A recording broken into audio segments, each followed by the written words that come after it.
Do you ever find yourself asking, who asked?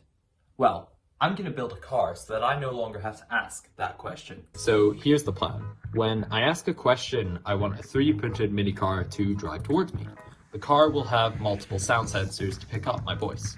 Once the sensor actually picks up my voice, I want the sensor to send a signal back to a development board which is on top of the car, which causes the motors to actually drive the car. Ideally, I would also want the car to be able to turn towards me when I move to different angles, but I'm not too optimistic about that. I'm the trash man!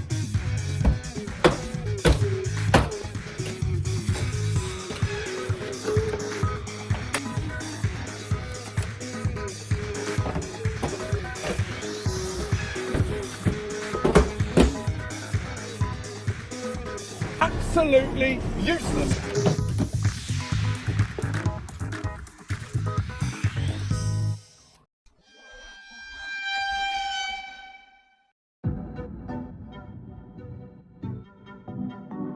This is the sound sensing part of the system.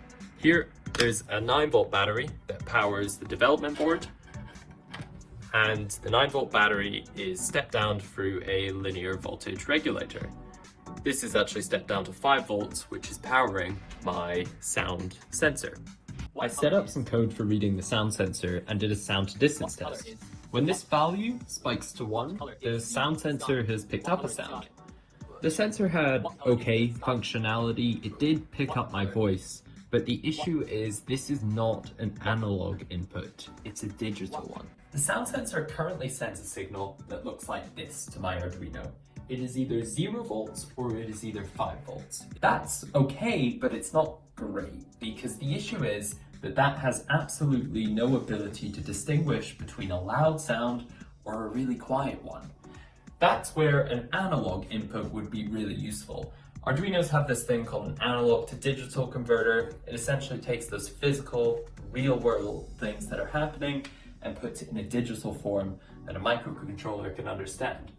Essentially, the way it works is that if there is an analog reading of 0, then that will correspond to no sound, or 0 volts. If there is an analog reading of 1023, that will correspond to a big sound, which will accommodate to 5 volts. And if there is an analog reading of, say, 500 between those two, that will correspond to a voltage of 2.44 volts, or a kind of medium sound. That's really useful because it would probably allow me to actually turn my car towards areas of decreasing volume so that I could kind of guess about where someone was in a room. But for now, we're just going to stick with the digital signals, which means at the end of the day, my car is probably only going to be able to go straight. By creating a simple circuit, I can put a potential difference of 5 volts across the terminals of this motor. That means I can test its operation. When I chuck a wheel on, it looks even better. Wow! For the purposes of this system, it's not simply good enough just to have this running constantly. For that reason, I need to use this little guy here. This is a H-bridge motor driver, and it has the ability to control 2 DC motors. You can control the direction of the motors using a digital signal, much like the one we talked about earlier. Most importantly, you can also control the speed of the motors using PWM signaling and altering something called a duty cycle. Since I knew all the components that would be needed for the Who Asked car, I began messing around with some designs. I wanted the design to be as small as possible to reduce the time of the print, but still allow for the circuitry and batteries to sit on top of it. That's why I measured everything. I decided to target a 3-wheel design, which I think should balance, and I really hope it does.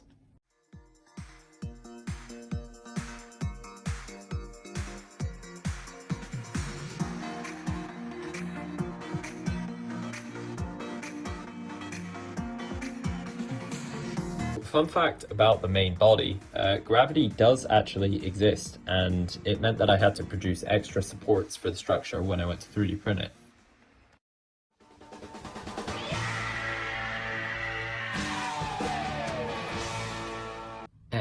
Boring, very boring.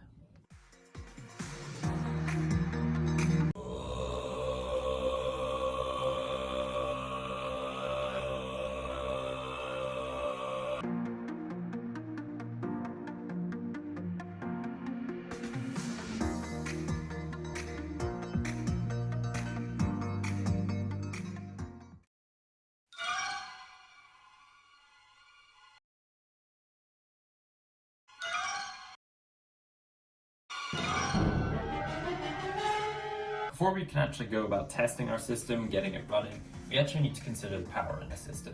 Right now we've got this 9-volt battery and it's stepping down to 5 volts through this linear voltage regulator. The way the linear voltage regulator does that is it follows this equation, P equals I squared R. P is heat. It's getting rid of that extra energy through heat. Now that's okay when I, the current, is really low. The issue is motors are not low current devices. They like to take a lot of current to operate. When those motors are going to start spinning, they're going to start driving really high current, which is going to mean that heat is going to increase. That is bad. Heat is not good. Heat leads to fires. Therefore, I've got a solution. My solution is just to take out that 9-volt battery and take out the LVR and get a smaller voltage battery, approximately 5 volts, and just plug it directly into the motors. This is an unregulated voltage source, but for the purposes of this system, it's okay. So I spent like 30 minutes assembling this thing, and I'm gonna be honest, it looks absolutely hideous. Good personality though, that's all that matters. Before I wrote all the code to actually get this working properly, I just made sure that the car actually moves when I turn it on. Let's go. Come here.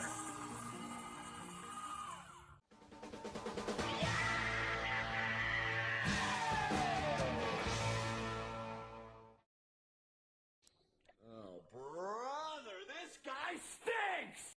With that code I just wrote, when the sound sensor picks up a sound, it should turn both of the motors, and that drives the car towards me.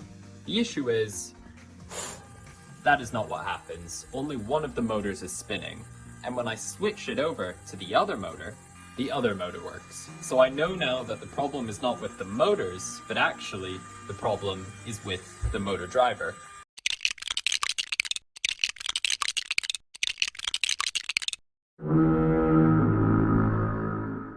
After fixing that terminal and rewiring the system, now it's time for the finale. Okay, here we go. Oh, here it comes! Oh no. Yeah. Alright. Well, that's it driving towards me. I think I would know how to get this thing to turn towards me and stuff as well, but it would involve a lot more sound sensors and a lot more motors. So I'm not gonna do that because I wanted to get this video out a month after the first one, and it is now over a month. So from me and the car, goodbye.